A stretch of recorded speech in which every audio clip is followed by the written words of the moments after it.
Welcome to the first turn. I am Hyena, I'm Llama. and today we're talking about some Warhammer stuff. It's a new year. We've got Holy some, crap! Yep. it's not yeah some payoffs for some of the recent teasers and stuff like that that are paying off already. Which I think we were remarking was pretty cool. That the last preview event we saw things like December, 500 right? worlds for Ultramarine and like the Necron big new named character and the Nightbringer and all those weren't that long ago that they were revealed, and all of a sudden here it is, new year, all of it's coming out. Maggot of Nurgle coming out in 2 weeks. Yep. All the rest of them pretty quick turnaround. Got them surprising. I thought we were gonna have to wait a little longer, and it looks like those couple weeks off that Games Workshop took actually got them caught up. So well, we were starting the year strong. Well, yeah, and it makes me wonder if we've seen that a couple of times now. If their new their preview event format is now more just like a month or month and a half lead time to new releases, which is probably easy because they've got everything painted by then, and they've probably taken all the photographs they need, and so now you can do a preview event and you're already getting ready for production or shipping. So yeah, as far as the Nurgle. The Maggot of Nurgle, by the way, yeah, pre-order was yesterday, Saturday, and so January 17th, those will be on the streets. Obviously the Warhammer Quest Darkwater box is out because you and I both have them, and those ended up really cool models, and it's neat to see that they're going to release them separately, like we heard, and ended up correct. So a lot of people who were worried didn't have to be worried, except for one. Well, yeah, except for one frame didn't get released separate and didn't get rules, and that was the Blight Templars, which are like the unit of 3 guys that are kind of like really beefy Blight Kings, and then Mulgoth the Cleaver, which is the character with the big strong arm, didn't get his own unique rules. Which, I mean, we were kind of discussing what to do with him, and honestly, I would use him as just a Lord of Plagues or whatever, the original one from Fantasy with the big axe, because he just had he's got a big axe. Yeah. But it was kind of a shame that the Templars didn't get their own thing, because they now feel kind of like they feel a different role than what the new Blight Kings do, or the Rot Swords unit do. Well, they could have been a big elite like chosen unit, Well, yeah, it's like now that you have these the new Putrid Blight Kings who have the robes and they have their antlers and they look priestly. And they're units of 5, 3 health each. And you have your Rot Swords, which are Chaos Warriors. What they could have done is made these Templars units of 3 and then reinforced to 6. And then you make them these ultra elite, heavy armored guys. They didn't. Or so far they haven't. Maybe they will down the road. Maybe they need to find a way to print it without Mulgoth the Cleaver on the same frame. I don't know. Yeah. I mean, it's kind of a shame, because those are some of my favorite minis in that box. I mean, sure. What's his name? Gelgus is nice. Yeah. He's a really cool model. He already almost won Model of the Year for Age of Sigmar too. I don't, put him together. I don't think he deserves Model of the Year. He's neat, but he is he's a push fit model, and I think that innately a push fit kit has some downfalls, just because there's certain portions of the model that are just very undetailed. My Mulgoth didn't go together great, so I got kind of a gap that I didn't notice. Well, I noticed it and I squeezed it, but I think as my model dried, it kind of pushed the gap apart. So I've got a little gap in mine, which is unfortunate. It's not showing up great there, but yeah, there was one that was here, and I just went and sprue-gooed it, so you can't tell anymore. But so but the undersides of a lot of those push fit models are they're just undetailed. There's just nothing under them. So it's like, if you're going to be a Model of the Year, you better be good from every angle. See, I wonder if if Model of the Year had as much to do with just the aesthetic, and people loved the look of it, and that the heavy metal team actually seemed to try on his figure instead of just edge highlighting him. And so for sure, Andy was fresh in everybody's mind, and we'd seen a bunch of people on social media painting their version of him really high quality. Richard Gray was doing one, Zu Mikoto was doing one. All these people were doing this very high level version of him. And so at Miniatures Den, And so I wonder if that was really in people's mind. And so he got a lot of votes because he ended up finishing pretty high in that on the Sigmar side of Model of the Year. Although I don't remember which one won overall. Oh, I don't remember. Zombie Dragon, the new Zombie Dragon. It was a Prince Vordry. Yeah, the Vordry, the named character riding that. I think the regular Zombie Dragon got like 4th, the new Draconeth. Yeah. Which is kind of funny because it's the same kit. So it's people.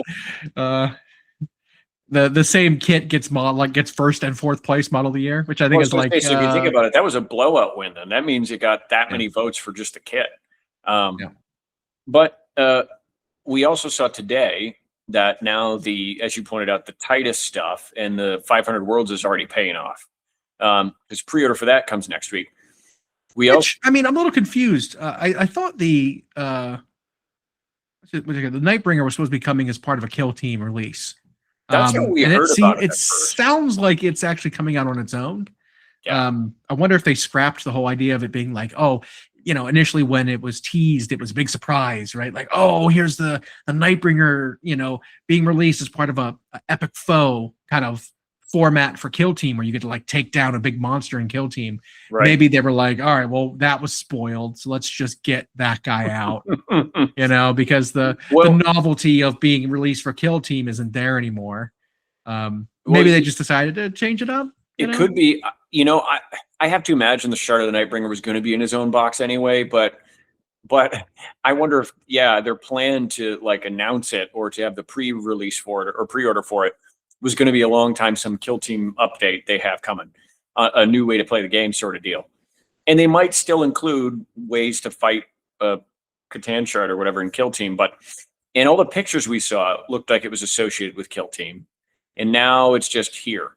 And same with, I think the same is for the Red Corsairs with Huron Blackheart. So we of course have seen him now for a while. And now they've got these silhouettes up showing his retinue filling in, one of which was a named apothecary. But I wonder, too, if there was like a plan for the Red Corsairs to originally be a Kill Team thing. And then maybe they're just like, well, what if we just release it? Because, honestly, if you, pointing that out, the fact that his retinue is a little bit of everything. There's a demon smith, there's a apothecary, there'll be some veteran guy, there's going to be a champion. That does to me sound like a Kill Team like unit makeup, where it's like there's a little bit of specialists all over the place. I wonder if that was meant to be a Kill Team box that was like, you build it how you want. You build a medic or not, you can build a comms officer or not, that kind of thing. So very much could be. From the silhouettes, there may even be some human-sized people, because that's how like Titus's unit is, right? Yeah. He's got a couple of ship commanders, some like advisors or whatever part of his retinue. I think there's there's more of them than there are actual Space Marines. I think it's like 4 humans as part of the retinue. And then there's a comms officer, there's an astropath, there's like a commander, and then like a strategist. Yeah. Well, and then we had Titus's rules revealed and some of his retinue. And the internet seems to be just elated. They think he is incredible in match play. I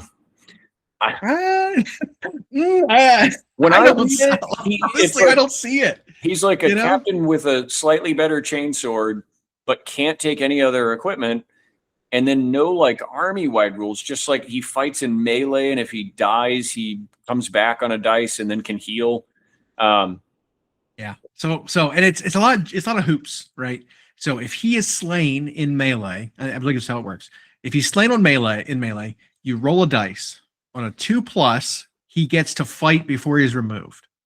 If he kills something, if he removes a model, if he slays a model after, during that fight, he heals D3 and comes back and stays alive after being slain. So like all damage is done, all damage is way, overkills him, whatever, it's all gone. The pool is drained. He's he's dead. He fights, he comes back up from 0 to D3, and then he stays in combat. And it's like, okay, well, you have to die. You have to fight. You have to kill something. You have to make that 2-up dice roll. It has to be in melee. You have to slay a model. And then what? You stay in combat? Right. And then like I just chances are like if the enemy charged you and kills him, you're in combat in your turn. Yeah. And so he's stuck there anyway. They're probably going to kill you again unless you're, whatever circumstances. If a really bad target charged you, you're not coming back to life. But if like an optimal target for him charged him for some reason, I guess there is payoffs. I mean, that's just a player getting punished for a bad choice. If you charge in some guardsmen into him, yeah, he'll probably, if they manage to kill him, he'll probably have a good time. What I mean? It's just, it's like you fight like Mega Knobs, or if you fight Gazcol, if you fight the Lion, someone like that, it's like you're not paying off for this at all. And then what? You're in there for another round of combat, and then you die again. I mean, you've got Space Marine stats. You're tough 4. You've got a 3-up save. You've got strength 5 melee attacks with 1 rend. It's like I don't get it. I do not understand the geeking out about how good it is. It's like it's not there for me. And so like it's neat. You might be able to like keep around for a phase or a turn or 2 maybe if he gets really lucky. Yeah, I guess the dream is if he chains together a few combats with infantry and out kills his points. But I guess it's in 40k. It's like unless he costs nothing, it's. So you're going to attach him to something to give him ablative wounds, or maybe there's some Death Star that he can then attach to. And but that's the thing, is he doesn't benefit the Death Star at all. No. He doesn't give them anything besides what a captain does. And then like he dies last anyway, so the unit's dead. And then he starts taking wounds, then he dies, and then he's by himself. Fighting. Like I don't know. Maybe I'm wrong. And the thing is, you and I don't play as much as maybe we used to, but whenever I see the internet all in on one side or the other, which happens sometimes, when they think something's terrible and we see value, they see something's broken and we're like, I don't get it. Yeah. But there have been times where I feel like, I don't know, our initial thoughts were correct. I don't know if you remember a couple of editions, it was 9th edition, I think. There was a version of Tyranids where the whole of the internet saw the Harpy with guns. Yeah. And they were like, oh, man, well, every Tyranid list is going to start with 3 of those. And then the World Championships happened. And there were like a lot of Tyranids that did well, that finished in the top 32. Of the like 8 Tyranid armies that were in the top 32, there was a grand total of 1 Harpy. Yeah. Because the assumption was, you start with 3 Harpies. That's where you start your list. They're so good. Auto include, you start with 3 of them, you build your list from there, no matter what detachment you bring, no matter whatever, you start with 3 Harpies. And we're like, okay, top 7 monster, 12 wounds, 4 upsets. Like, I don't see it. Nothing. Yeah, like I don't get it. All right, if you say so. You saw 1, total. Like it's just that didn't pay off, Now people saw a points cost to the gun's output and assumed this thing, and it was fast moving, that this was good. It was like, yeah, but it can never hide because it's enormous. It has no invulnerable save. It's only tough 7, and literally everything that would target that kind of stat profile just wipes it out. So they just weren't played, and the ones who were playing them weren't winning. Now that's an extreme example, but I guess when I think we've seen something that's good and the whole internet thinks it sucks, I don't know, we've maybe seen that unit pay off anyway. Yeah. But it's always funny though, because it's always like, we saw it the whole time, and then it's like, we always knew it was right.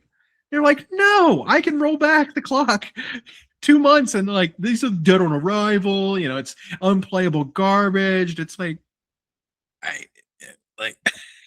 I can see a use case for most things. Like you can get payoffs for almost everything. We've and that's not to just be like, oh, we're right and everyone's dumb. But it was like, I don't think people manage their expectations, and they don't like pause and think of stuff outside of a vacuum.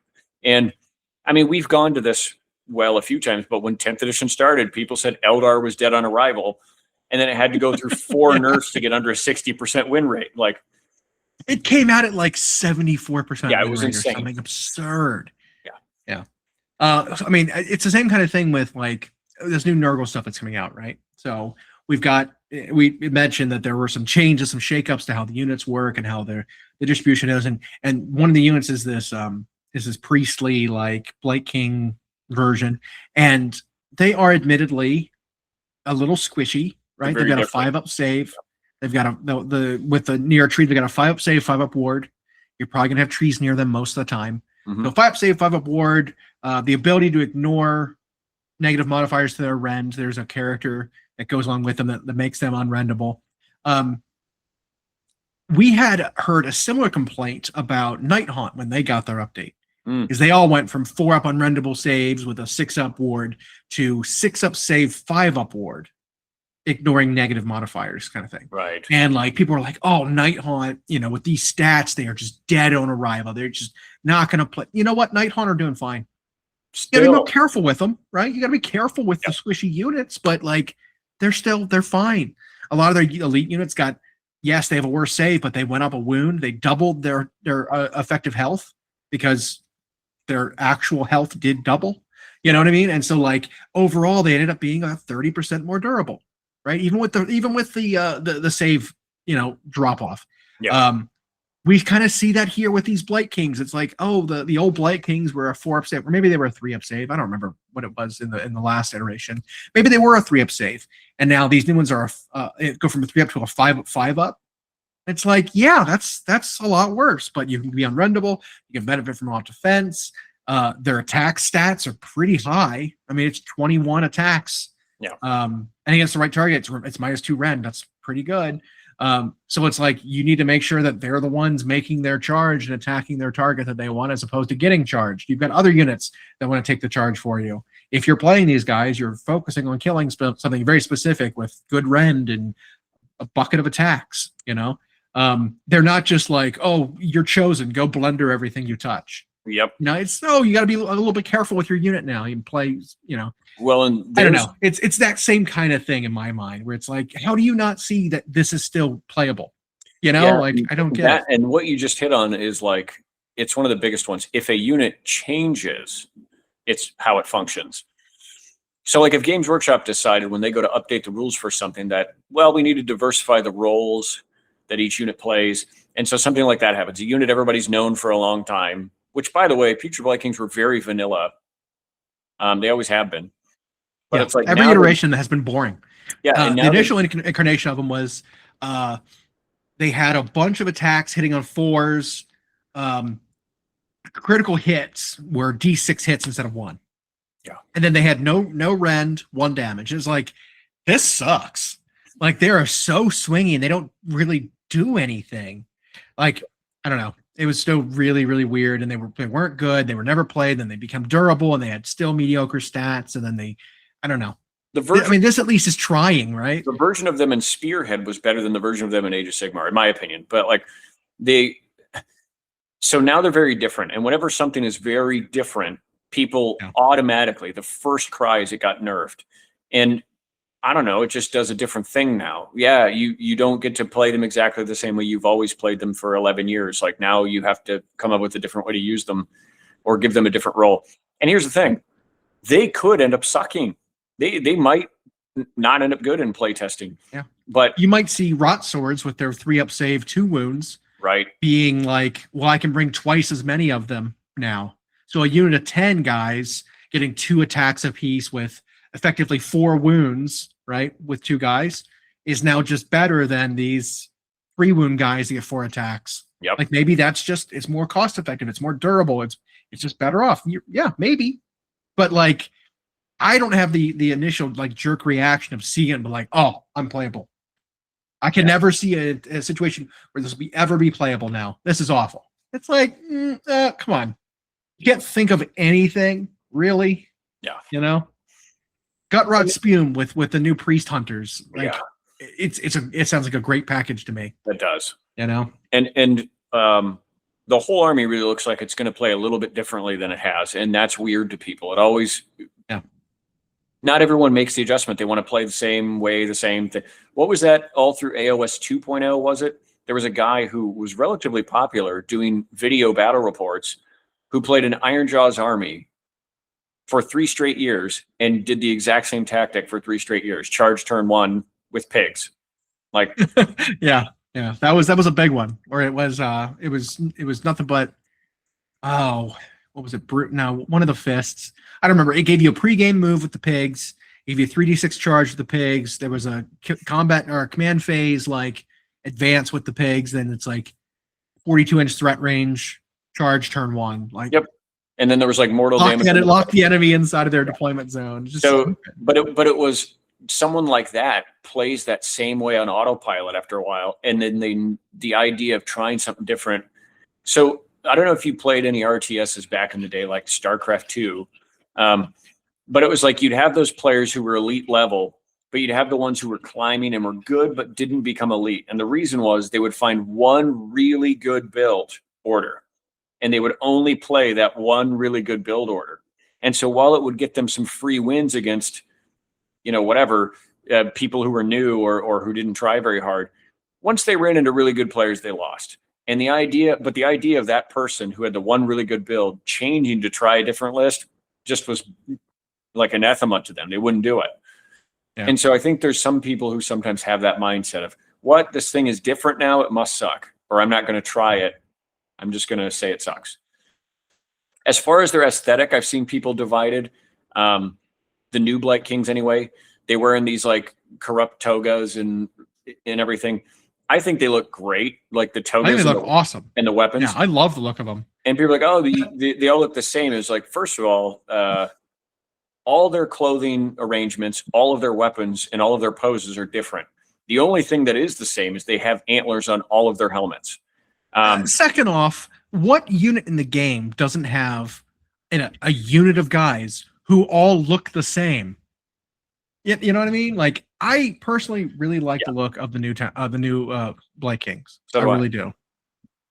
And if that is an issue for people, you can clip the antlers off of a couple of them, or you can do an entire helmet swap. It turns out, by the way, plastic has never been difficult to modify or convert. Like, we've done it since the beginning of time with miniatures. I do it all the time still. Yeah. So when people I don't get it. I don't get that complaint. It's not hard to modify plastic, people. It just isn't. Anyway, love that. Cool that they're just about out. And now this 500 World thing. So what's next? Well, what we do know is on the 16th, on Friday, is the first preview event of the year. Yep.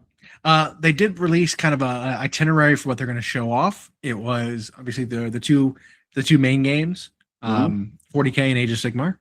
They're going to show off something, at least, because they can't help themselves, for Horus Heresy. We don't know whether that's Horus Heresy proper, or if it's Epic, or if it's Imperialis, or whatever. Yeah, whatever it is, right? Something for that, and then something for, was it Blood Bowl? Blood Bowl, I think, which means all the other games we're not really seeing anything for. That includes Old World. So just those 4 were listed. I don't know if it's exclusive to those 4. I mean, I assume if it's not mentioned, we're not getting it. So yeah, could be. Those 4 games we'll hear something about.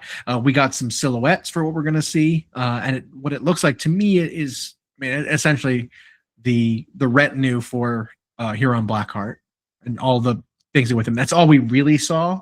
Yeah. I'm hoping there's more. I mean, we've seen a spoiler, if you haven't been on the internet recently, but we know that there are 3 books coming for basically the Corsair side of things. Yep. In addition to the 500 world or 300 worlds or whatever, 500 worlds. One of them was the Red Corsairs, which are Chaos Marines. And then we also saw Prince Uriel and his Corsairs, which are, to me, we saw some fuzzy photos, and I'm pretty sure you saw some of them too from some of the cover art. They look a little bit like Swooping Hawks to me, but I think the Corsair models actually do look a little bit like Swooping Hawks, because they have like these big sort of like wings up behind them from their shoulder pads that kind of look like a jump pack, but I think they're decorative, or they're like warp veins or something functional, but not like a flying apparatus. So we saw them, and then the third book, I can't recall at this time. It might have been like Necrons, including the big new guy and the Catan shard and stuff. Right. I was hoping we were also going to see Badruk and his new freebooters or something to do with the third kind of Corsair pirates. Make us a full-on pirate expansion. We might see some of that. And that was rumored. I don't know if anybody's seen anything, but the big, I guess, story, no pun intended, is that it sounds like this year in 40k there's going to be a lot of narrative events that they start simultaneously. And okay, so there was a couple of it sounds like, so when they kicked off the Leviathan thing to start 10th edition, right? Yeah, 10th, yeah. And yeah. When they kicked off the Leviathan stuff, they never really followed up on that story. And when the Lion came back, they never really followed up on that story. And so they felt like they started these really cool things and reasons to make new models, but then there wasn't like a payoff either in novel form or in the game itself.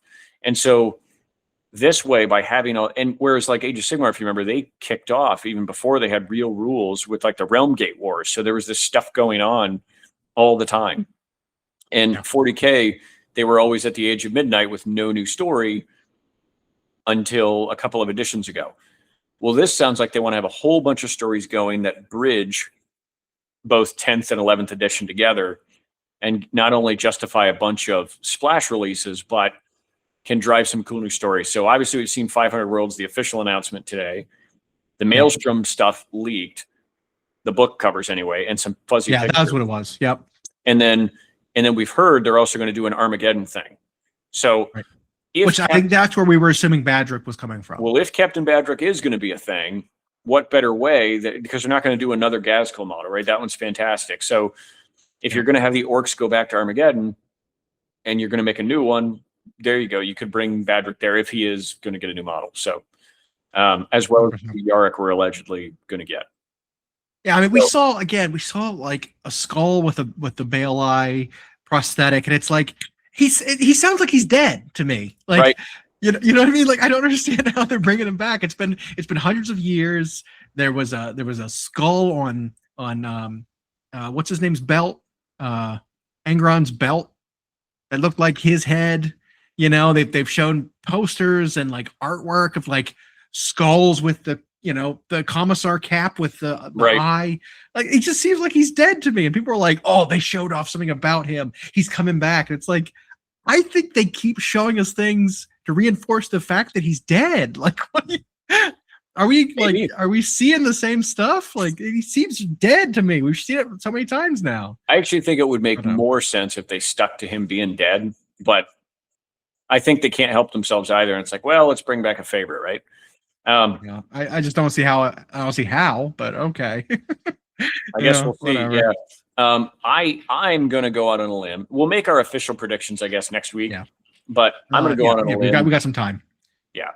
I'm going to go out on a limb, and I think that I don't think what we're going to see at this preview event is a new Primarch. Okay. Yeah, I agree.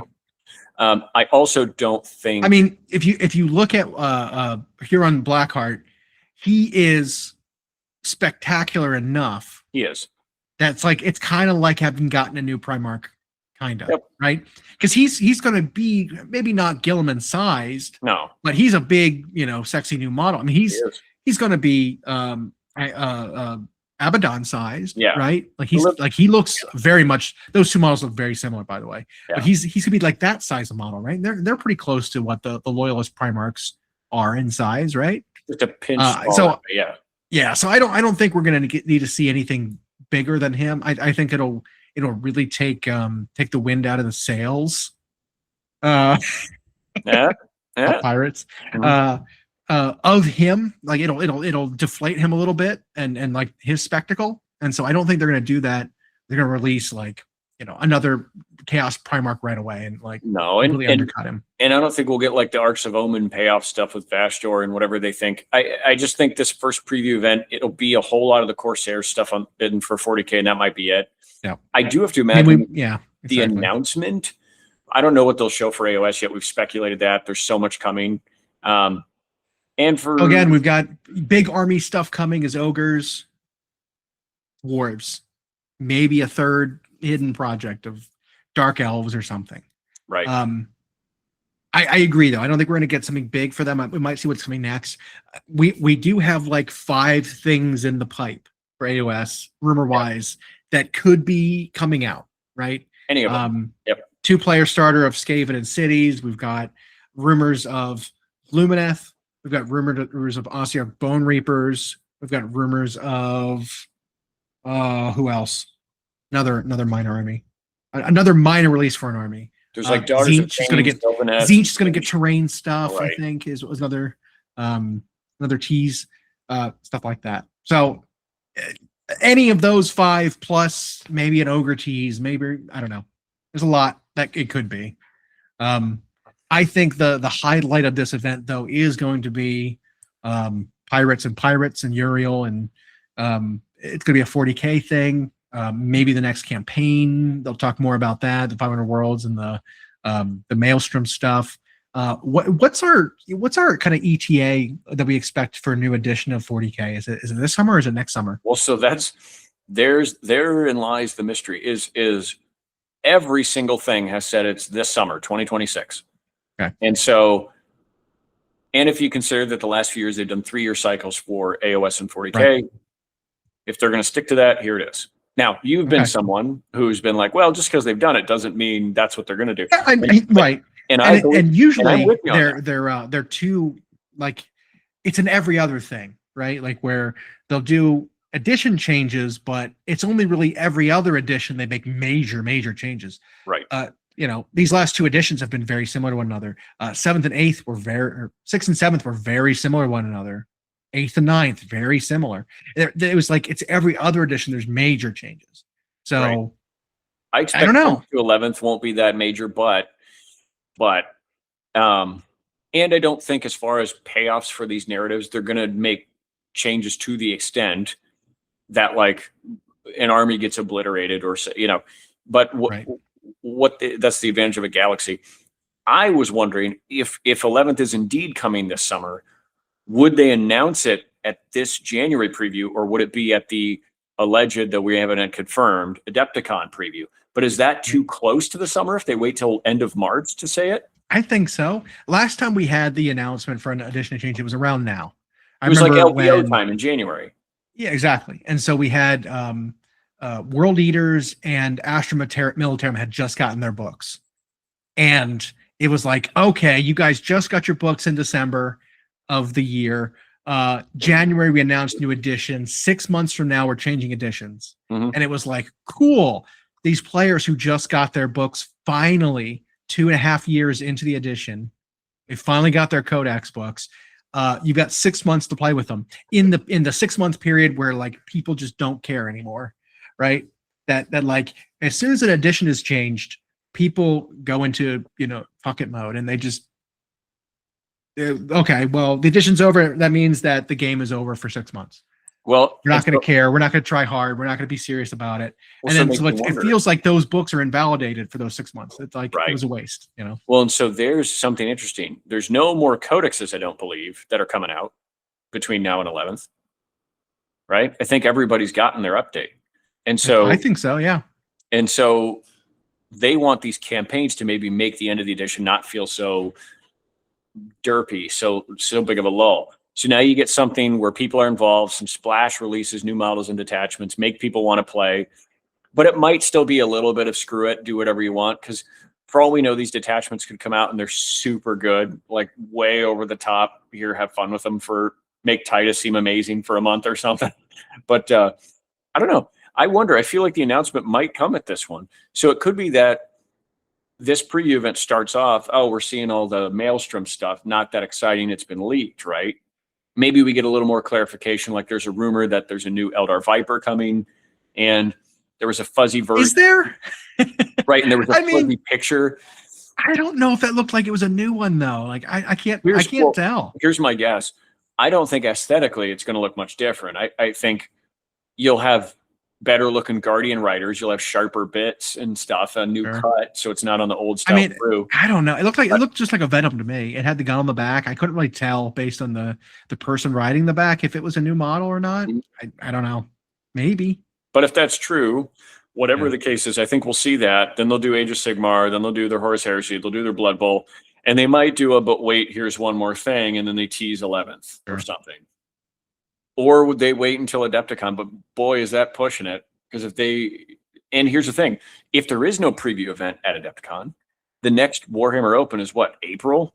So Yeah. you're going to wait till then to announce 11th, if indeed it's coming in the summer? I don't know. And so maybe they don't want the edition to be just written off. Right. You know, maybe they're going to do an edition change really late, you know, really short before the edition actually changes. Maybe they'll ride it out until May and be like, oh, by the way, 3 months edition change.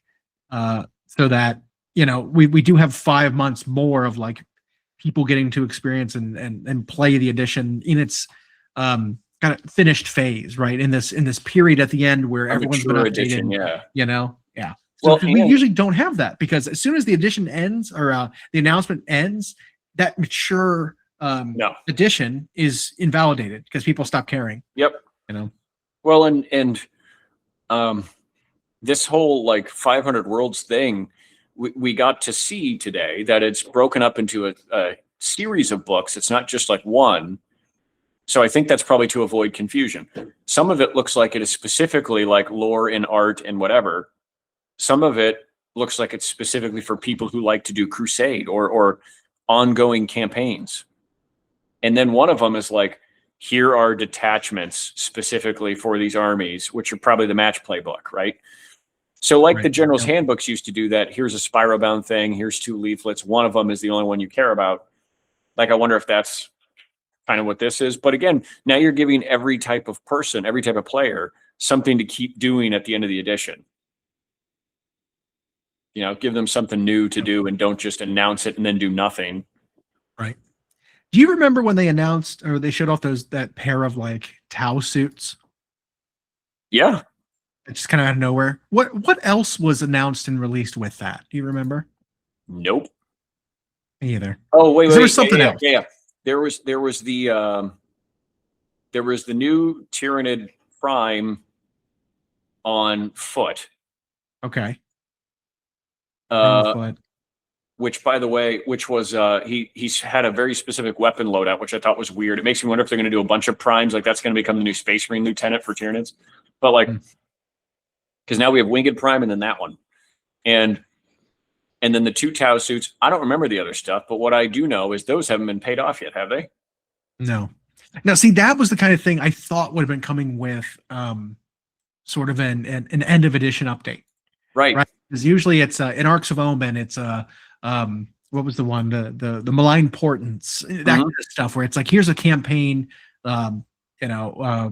summer campaign, and here's the 4 major factions involved. Here's a little release for each one of them. You know, as part of this, you get a little something. And that was Tau, that was Tyranids, Titus's Space Marines. You know, like I was like, this feels like, you know, the end of an edition kind of thing. Like maybe the whole Yarick payoff comes as part of that. You know, maybe, I don't know. That's like that seemed interesting to me at least. I was going back and looking at the Grotmas stuff again though that had ended a few weeks ago. Okay. We were talking about how it was a little weird that they were just kind of showing off lore related stuff and how maybe the lore stuff they were doing was hinting at things to come. Obviously early in the Grotmas calendar, we had some detachment type things, some updates like that. I'd say probably the first like 2 weeks of Grotmas calendar were just like, here's just stuff. It's already been kind of paid off, right? Yep. You had, you know, your 6 detachments or 7 detachments, whatever it was for 40k. You had, I think it was Spearhead Doubles was announced. Yep. They had this message from within the Eye of Terror. So we know that there's a Maelstrom sort of supplement / campaign coming up. I think that's what's that's pointing towards. We had, our Nurgle article, lore article that's getting paid off. We had the Titus, Space Marine fighting Tyranids, sort of like, little scenario that's getting paid off. But the other stuff that we didn't get paid off yet, actually, I think might be signs of things to come. Obviously, there was an Aldari one that featured Uriel, so that hasn't gotten paid off yet. There was a Flesh Eater Court thing. There was a Talia Vedra article. There was a Sylvaneth article. What else was there? Let's see. There was the old Bale Eye one where he's just a skull with the eye. You know, they had the Gifts of Gyron, which I think was that the one with? No, I thought that was one with the Chaos Dwarves getting their update, but it wasn't. And then it was 24, 23, 24. Red Goblins Big Heist. Okay. Yeah, so there were a few articles there that I think might be pointing us towards things to come. That being maybe, cities, update. Sylvaneth got a little thing, old Bale Eye. Right. Uriel. I think those are kind of pointing to what we're probably going to see in this next. Well, because I just don't buy that this was like something they forgot about and just threw together, 15 lore bits or whatever and some detachments and we're like, here you go. I feel like it was all pointing towards something, but rather than do model teasers every single day, they just, or new rules for everybody every single day. I think it was like they tried something here. They tried to see if the community had some sleuthing ability or some deductive reasoning that they could extract from the hints. I think they're having a lot of fun over there writing that sort of stuff. But and look at other stuff. I mean, there's also hey, remember this army through the years? Right. Like that kind of stuff. They put out an article about Drukhari. Hey, here's the art of Drukhari through the years. Why are you guys thinking about Drukhari? Why are you bringing that up? Why are you reminding us? Hey, remember the Tau? Here's the Tau through the years. It's like, why are you telling us about this? Why bring that up right now? So that kind of stuff I don't think is just random. No, and I heard one rumor, not a rumor monger, but like a rumor hub, someone who kind of collects and then reports a lot of them, say specifically about the Drukhari that they have a really, really big update coming. But it wasn't done for this edition. And so they did get some waves of model update, like their old Cabalite Warriors got updated kinda. They got the, I think it was like 8th edition though. It was still a while ago. They got the Mandrakes and they got that's new. They got the new Incubi and Drazar. Yep. But like some of their stuff's old. They still have a resin, HQ court. They still have some of their vehicles are a little bit dated, I guess. And of course, we haven't had Asdrubal Vect back. But like there's stuff on the homunculus side that's outdated. So allegedly, they're going to get a big update in terms of model releases and possibly how they're structured. I don't know that much more about it. I'm also not super familiar with the army. So if there's a lore bit there or a Grotmas hint about the Drukhari, that wouldn't surprise me if it's pointing, hey, you guys have something common. Like maybe they're going to be early in the next edition. I'm looking back through kind of the last few weeks, and they're doing a little bit of this for every army of like, hey, here's this through the years. The other thing was we were talking about the Tau and the new Prime on foot. The other one was a named character for the Space Dwarves. Votan. Leagues of Votan. It was the Monster Hunter. So there's I can't get back. There's 2 Monster Hunters, I guess. They got the named guy with like the spear who was eaten by a Tyranid. Yep. And then there's like a half stone berserker character coming. He's like holding up like an orc's head. Oh yeah. Remember that guy? So I think the other model that they were and that one hasn't come out at the same time. No, those 3 were just like teased kind of out of nowhere during one of the previews where it's like, oh, by the way, here's a Votan model, a Tyranid model, some two Tau models. I was like, that's weird. Yeah. But yeah, if I'm looking back at the stuff, here's the stuff through the years. We go back a while and we're looking at, maybe they're cycling through every army, right? We go back through like early November where we can see they're doing Thousand Suns art through the years. They did Sororitas, they did Death Guard, they did Necrons. They're kind of like the AdMac through the years. They're kind of showing off everyone a little bit and reminding everyone that, they remember you. Yeah. But I don't know. It just seems like does the order matter? Does the relevance of like the timing of it matter? I don't know. Maybe we're just trying to see faces in the smoke, like we're trying to see things that really aren't there, but our pattern recognition is trying to pick something out. I don't know. Yeah, maybe we're reading too much into it, but maybe not. I hope it's saying something about what's coming. And what's funny is those models, the twin Tau suits and the Tyranid thing and the Votan thing, I had 100% forgotten about them. Those were no longer in any part of my memory until you just brought that up. That was, I think, last preview event we had seen those, kind of like when Titus was kind of show, because he stole the show, right? Yeah. I was like, oh, you're Uriel Ventress, get out of the spotlight. It's all about Titus now. Yep.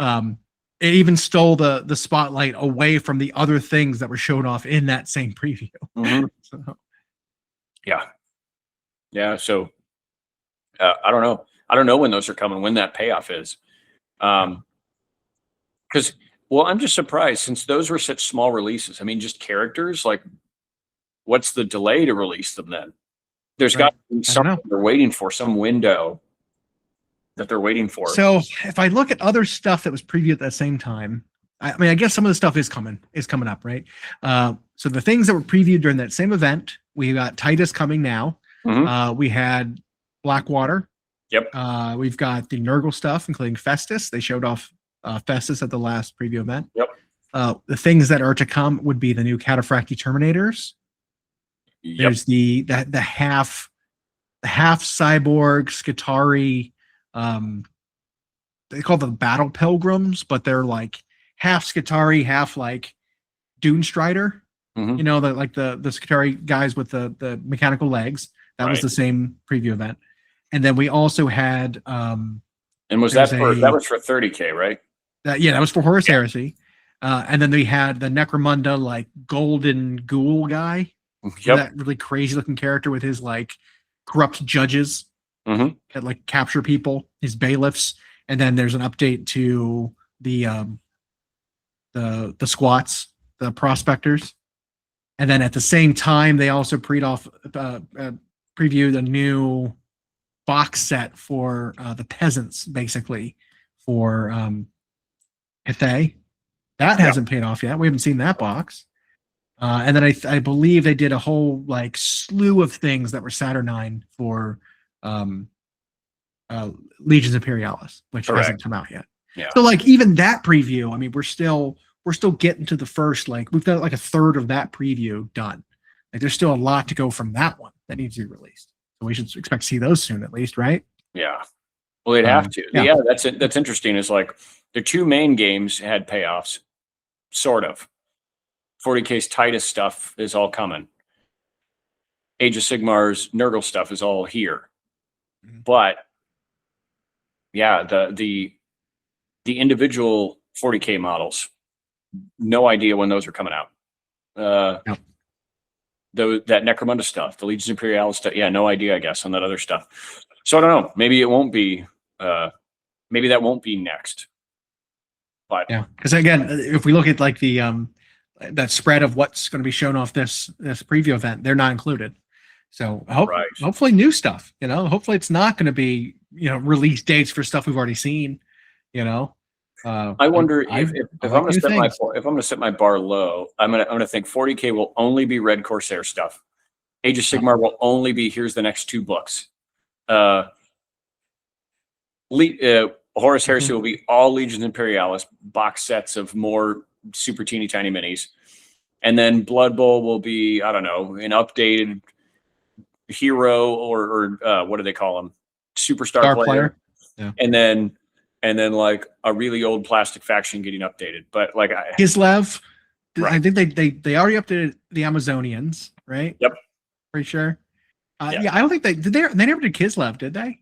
I don't know if Kislev has the acrobats, a team, or if Cathay has a team, but I don't know. Maybe they'll do that. Yeah, I could see that though.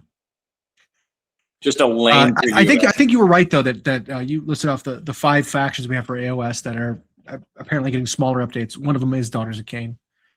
We were hearing about more of like that Cainite, like shadow whatever side of the army getting an update. So again, I have no idea what's going to go on there. It could be anything. We'll see. Should we But yeah, I think you're right. But the more the Corsair stuff, maybe Uriel, because we've seen Huron Blackheart, right? We've Yep. seen him, so he's not going to be dropped in that preview event to steal the show. It'll be a Uriel. No, and they even made a trailer to show him off. Like that was their own doing. Like yeah. So I think Uriel and Eldar are going to get a little bit of a hint there. You're going to see some of those. What about like? I think we're getting Exodite. No, I don't want to. I don't want to ever get Exodites. I really don't want to ever get dinosaurs in 40k. I really don't. I don't like that it's this far-flung, like sub of a sub faction that was on like one planet, and people think we need an army. Like, it's like people being like, "Oh, Tyranids are getting an update. Give us mega arachnids." It's like, come on, it was one planet. Mega arachnids. That's Horus Heresy era, even. Like, wow. I know, right? Like, but people still like 8th, 9th edition were harping on that because that's when those books were kind of coming out about. They were bringing those up again. So, yeah, no, I find okay. So early guess, Corsairs, Eldari, the Court of Huron Blackheart. We'll see that for 40k. Age of Sigmar. I think we're going to Bone Reaper Chariot. I think we're going to see the Chariot. Okay. No, maybe not. We got an article about, let's see, lore stuff for Sylvaneth. Maybe we'll get something from Sylvaneth. It might be that we see only a book and a model this go around, and it might be that. It might be Sylvaneth or something. Yeah. Because they've had they had a pretty big update last go round. Yeah. So they got the Belthanos and the 2 units of like bug riders. Yep. So like the hunt sort of side of things, they got that update. And while we Daughters of Cain haven't gotten much, maybe we'll get a Daughters of Cain tease. Well, while we love the Deer Stag people, which they've paid off in a number of Underworlds warbands, and I would love to see that in AOS proper. I just still feel like it's not coming yet. So I don't know, but my heart wants to see the Skaven. I want to see the Clan Eshin. That's what I want to see. If you're listening, show me that. That's what I want to see. Show me that.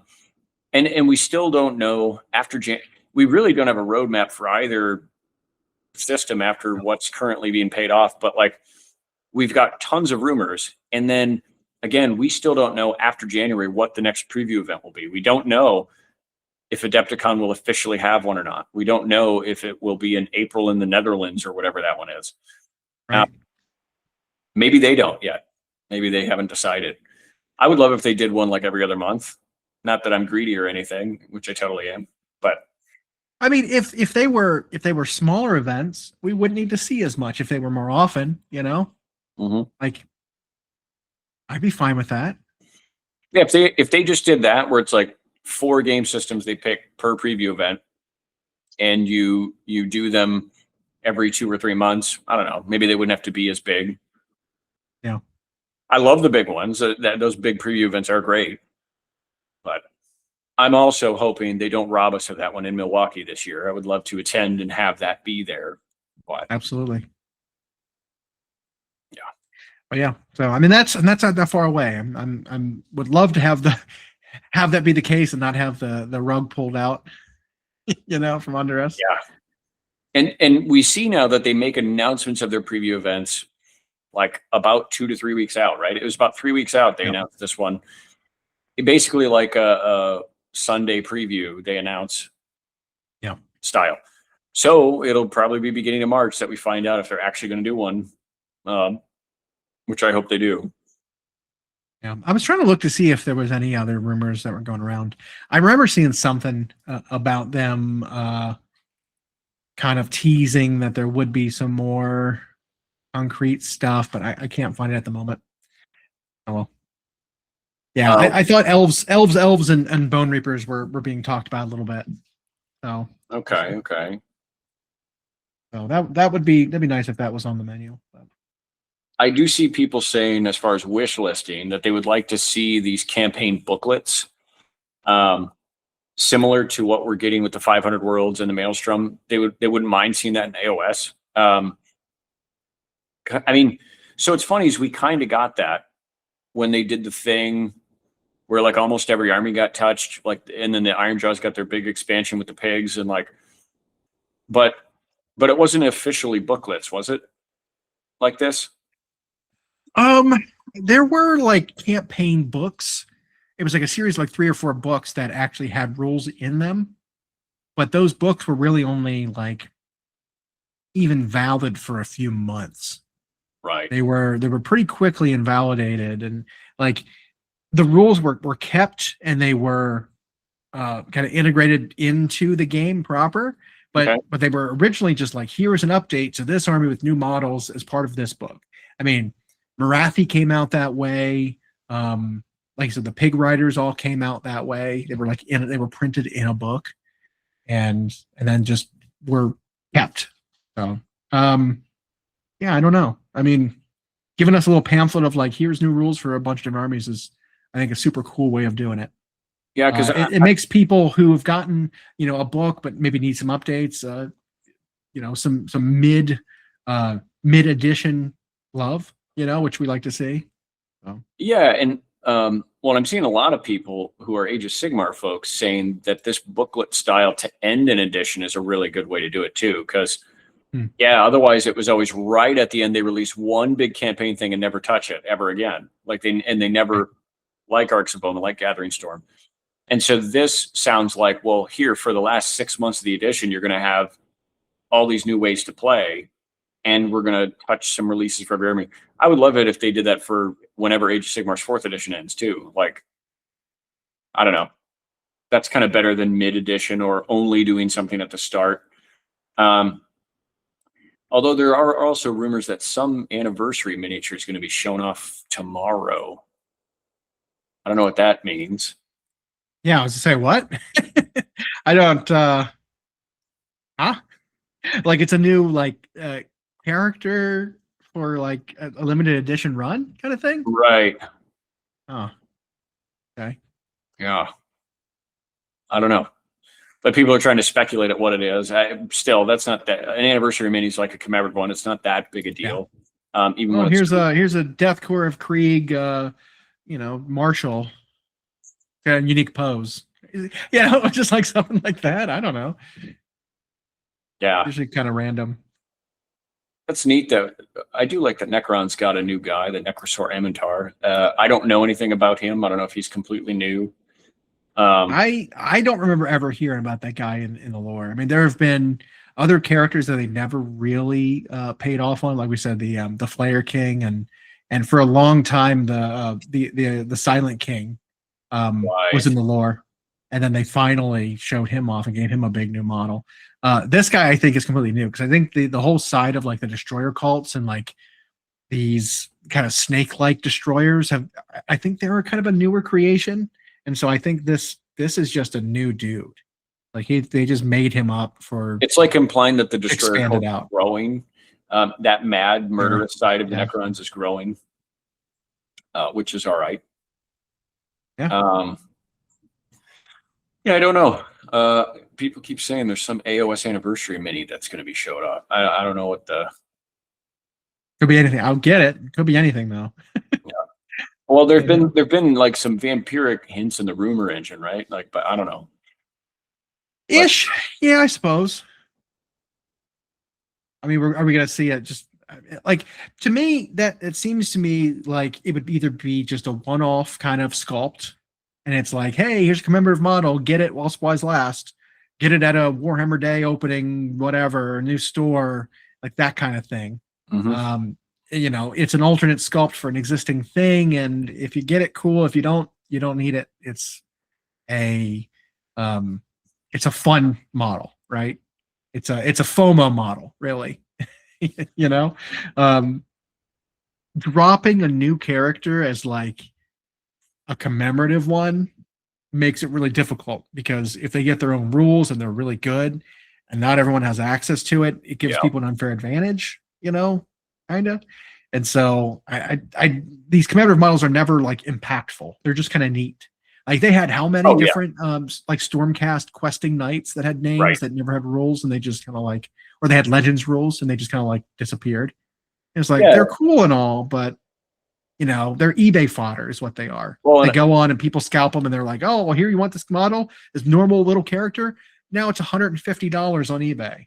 Yeah, I gave that to them, and now that Games Workshop offers their little feedback email process, I do that every now and then, and it's funny because it'll be stuff you and I talk about on here, and then they'll end up actually doing it.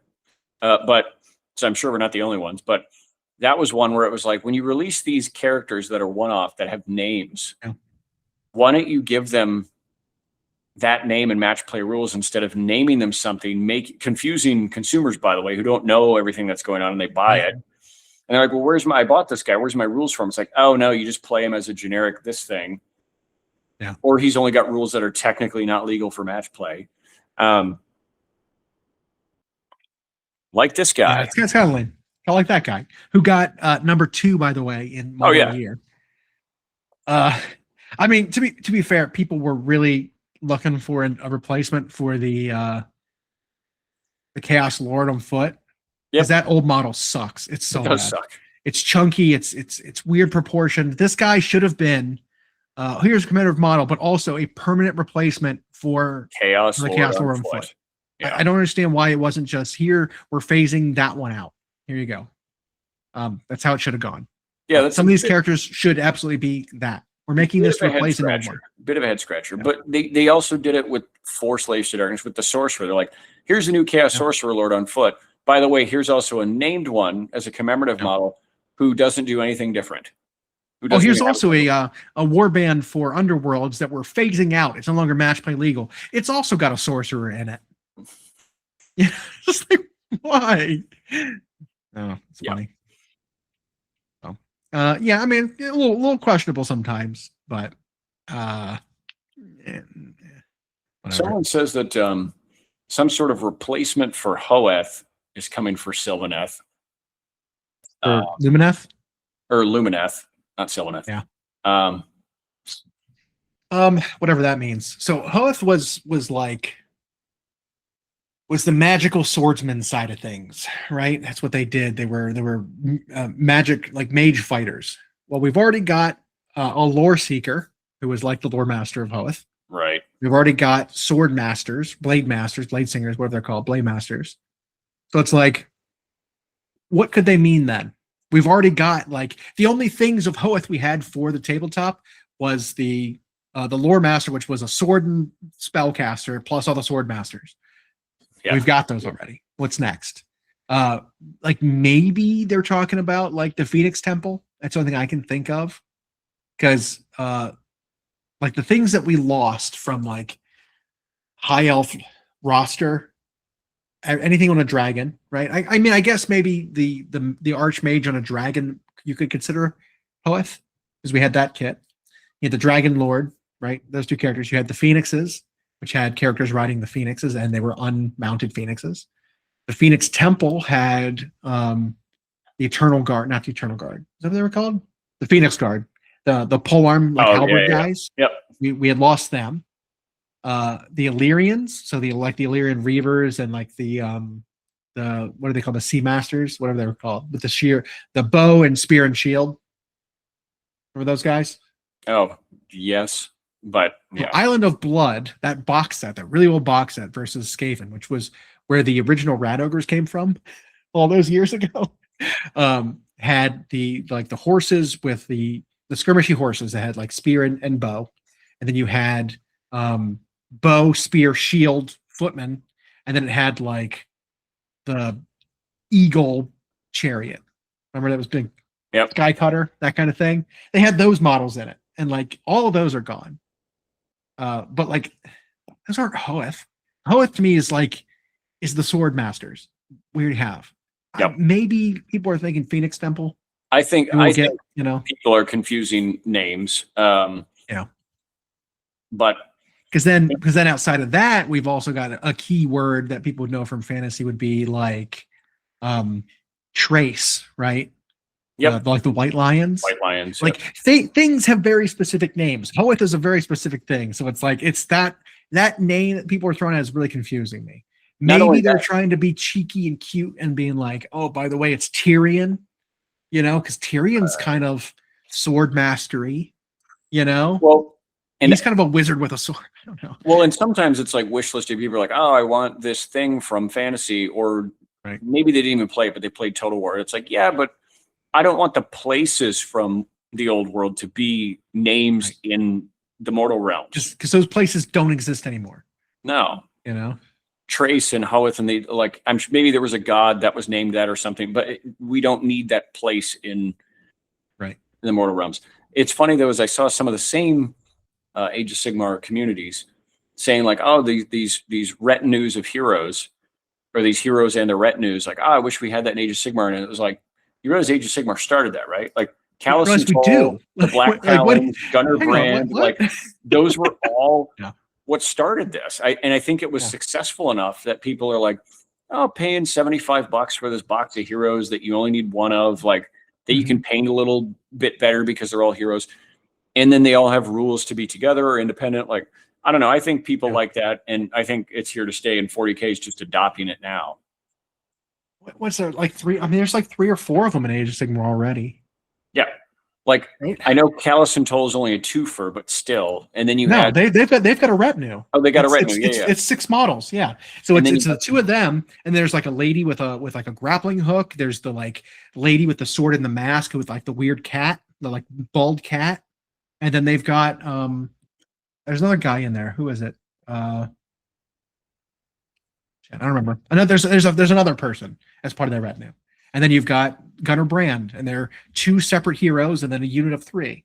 Well, yeah, and then we've got that already. You have the Black Talons, and then you have Kato, the vampire, and his retinue. Oh, I completely forgot about them. You're right. Yeah, so like Age of Sigmar started that.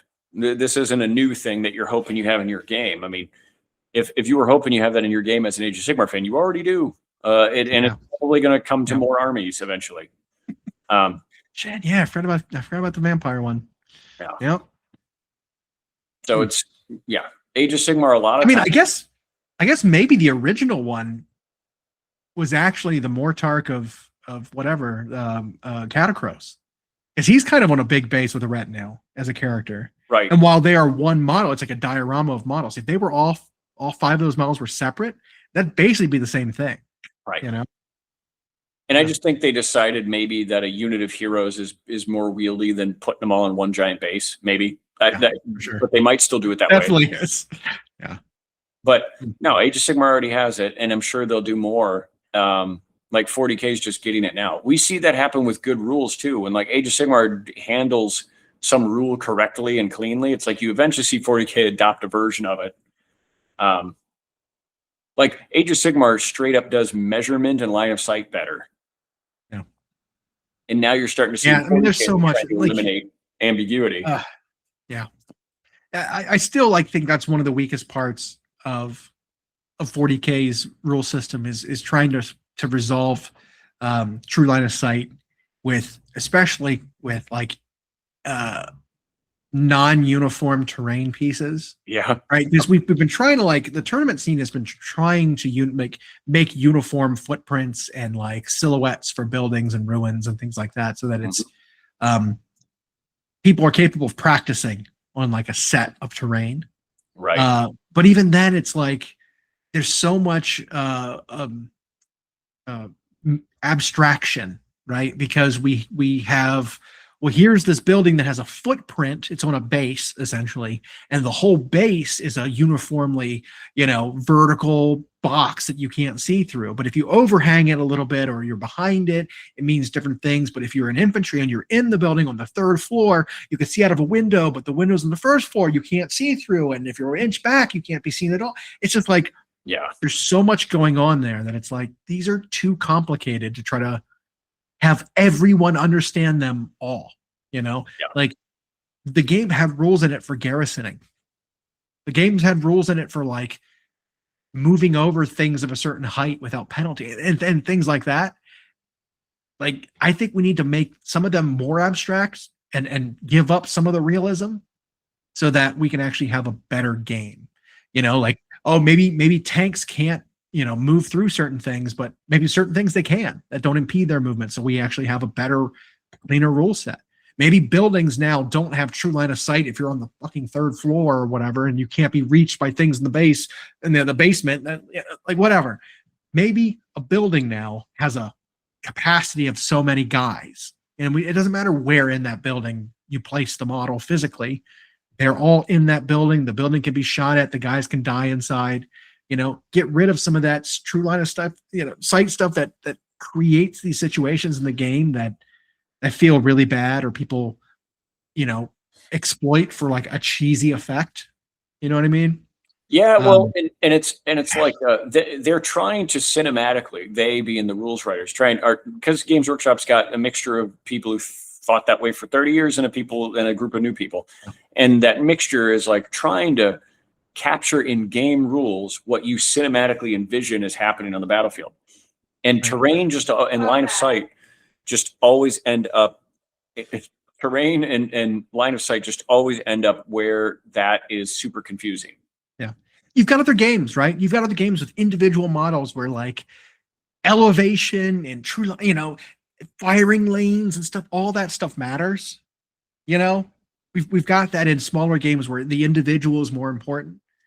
These big battle games need to go quicker. They need to be cleaner. And like, I just don't see the benefit of having the cinematics, be a part of a, like, what I would consider to be a very tournament focused rule set, right? Balance, things like that are all they're all revolving around the game performing well and in balance with a tournament environment. And you considering narrative elements in your tournament game is just asking for failure. You know what I mean? Like, it just doesn't work.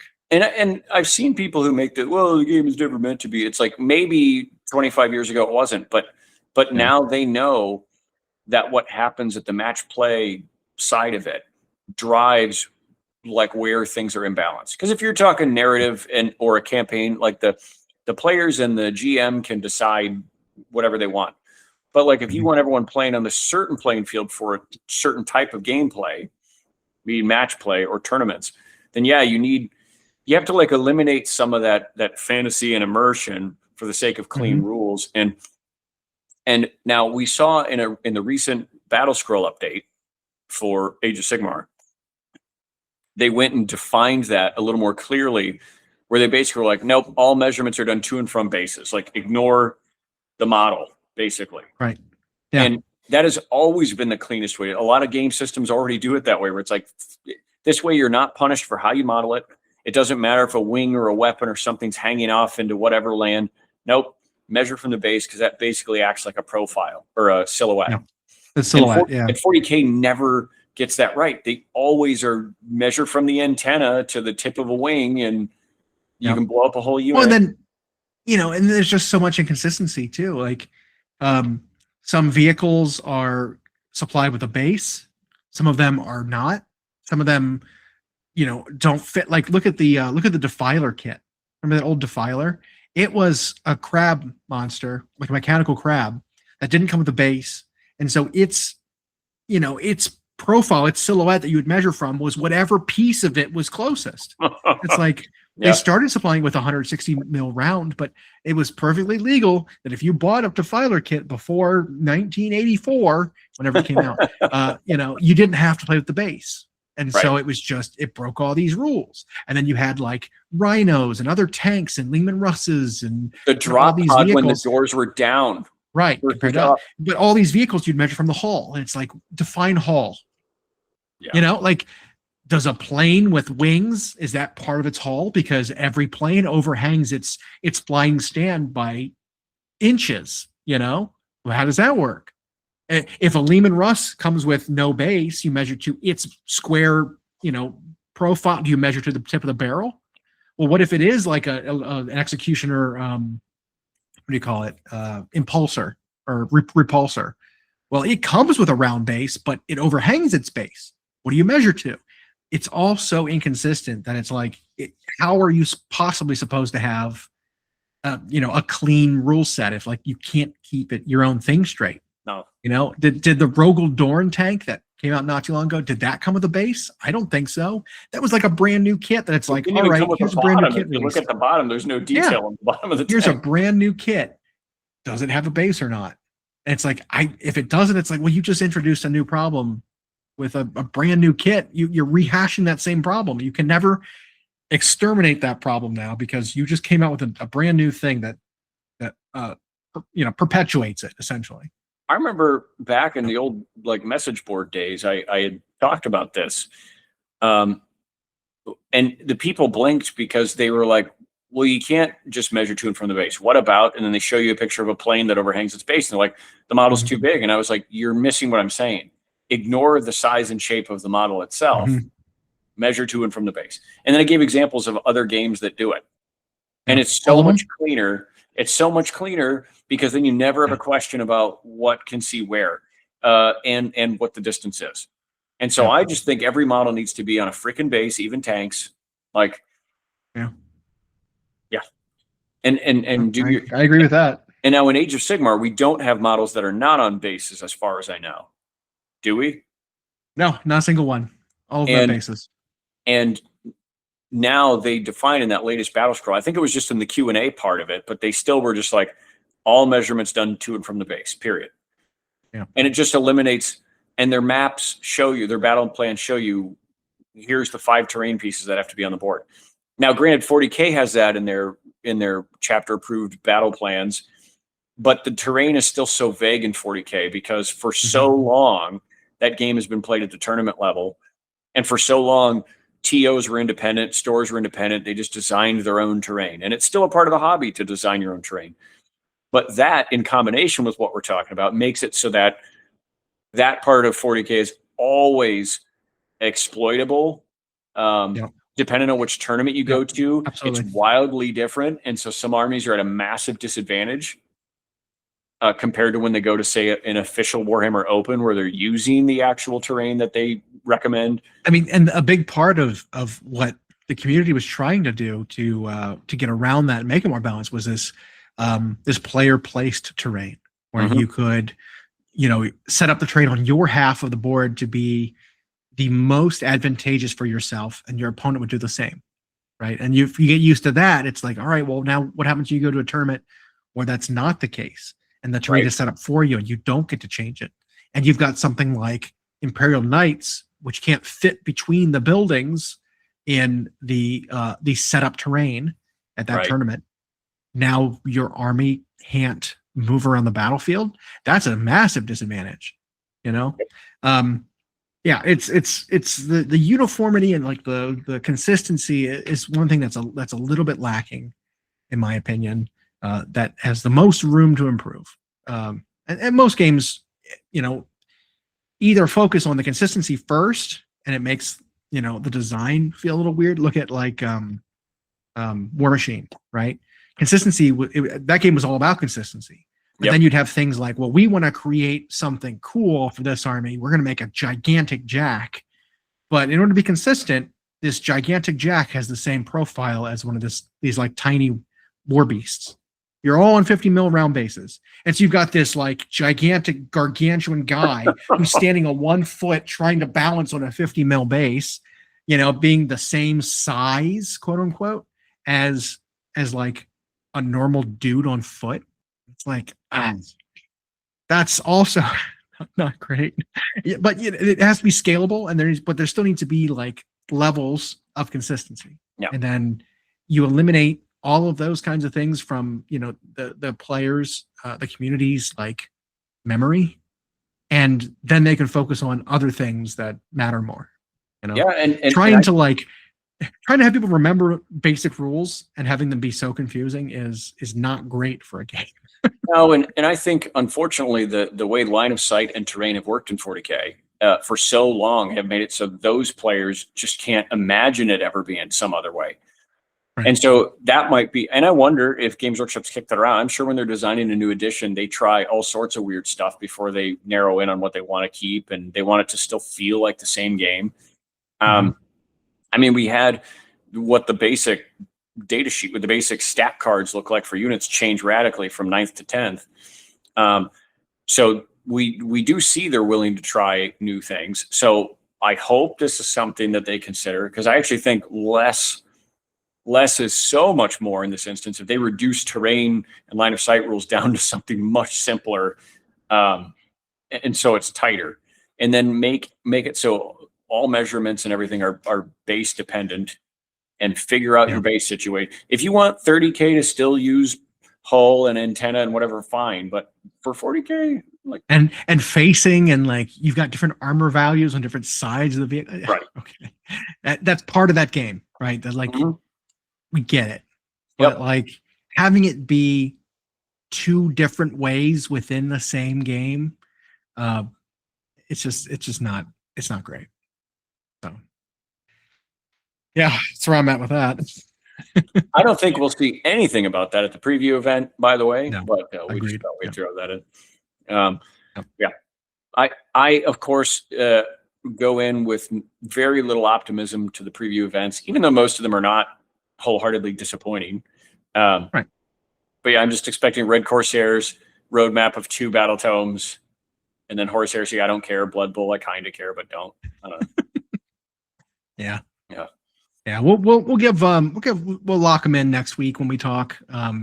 Maybe something will happen between now and then that gives us a better idea. Not to say I want to cheat, so give me a little info kind of thing. But as the event gets closer, we might get a little bit more. Yeah, we'll have one more show before that preview event, and so we'll make our official predictions for that. Yep. And that should be exciting. We'll see if we hit the mark or miss the mark, and we'll let you call us out if we miss. Yeah, for sure. I'll call us out if we miss the mark. I don't care. Yeah. But yeah. So next week, check back for that. I've got some stuff I'm working on that I might get posted online here shortly. Nice. Because I'm actually getting back into grinding down some paint jobs, and I've locked in, and I'm actually really enjoying for the moment getting some specific models painted, and so I think they're turning out pretty good. So next weekend will be the official registration day for Adepticon. On Sunday. Yep, correct. So have you decided what events you're participating in? I know you always like to find some casual tournament, but no, I haven't locked in yet of what I want to do. Mostly because I haven't really tried to like distribute which days I actually want to do playing and which ones I want to do exploring. I'm not sure yet. So I'll play at least one or two smaller events. I like the ones that last just a couple hours, a 3-rounder kind of thing. I like those style. That gives me plenty of time to do convention stuff, go out eating. We've had a couple of years where we've been booked wall to wall in terms of convention time, and it's been my lesser remembered, less fun conventions, right? Is when you're just busy playing the whole time. You don't get to do anything else. You don't get to go shopping, you don't go eating, you don't get to do anything. No, and because if you're in one of those big championship style tournaments, like your day starts before the vendor hall opens. You don't get done till hours after it's closed. You never get to go participate. You have to have friends bring you food. And then at night you're exhausted and don't want to do anything. And then we've not only done that before, but we've seen other years where some of our friends like did that to the 9, where it's like, well, I'm signed up for the 40K champs, which starts on Friday, and the AOS champs, which starts on Thursday. But then if one of those bombs out, I'm also signed up for the Legion Worlds event. Then I'm in the MCP champ, and it's like, what in the hell are you doing? And then Saturday, I've got these 2 events. If I do well enough on this one, I'll play that. And if not, I'll drop and I'll go do this other one. And then if I do well enough that, I'll also play Sunday. And that lasts until 5 p.m. on Sunday after the convention's over. Yeah. It's like, why book yourself that dense? And you're not even booking yourself with variety. And what I mean is like tournament play is just a mental and physical like marathon. I mean, you're exhausted after that. It'd be one thing if you're like, well, this one day I'm doing all classes, and this other day I'm working at a booth, and this other day I'm playing a 1-day tournament, and this other day that's fine. But like wall to wall tournaments, like I don't know. I don't know. Yeah, it's rough. Then it's not No, really. I'll probably have one day that I'll play. I've Mhm. got 2 days to explore and shop. One day to just chill. Like that's good enough for me. Yeah. Yeah. Yeah. And of course, one of the best parts of any convention is when you're in a city maybe you're not familiar with, or if you are and you've got friends visiting who are not, is Mhm. you always got to find food. Absolutely. Yeah. Got to take advantage of whatever's local there that you can't normally get at home. Speaking of, I wonder what I do have at home. I could eat. I could take advantage of my kitchen.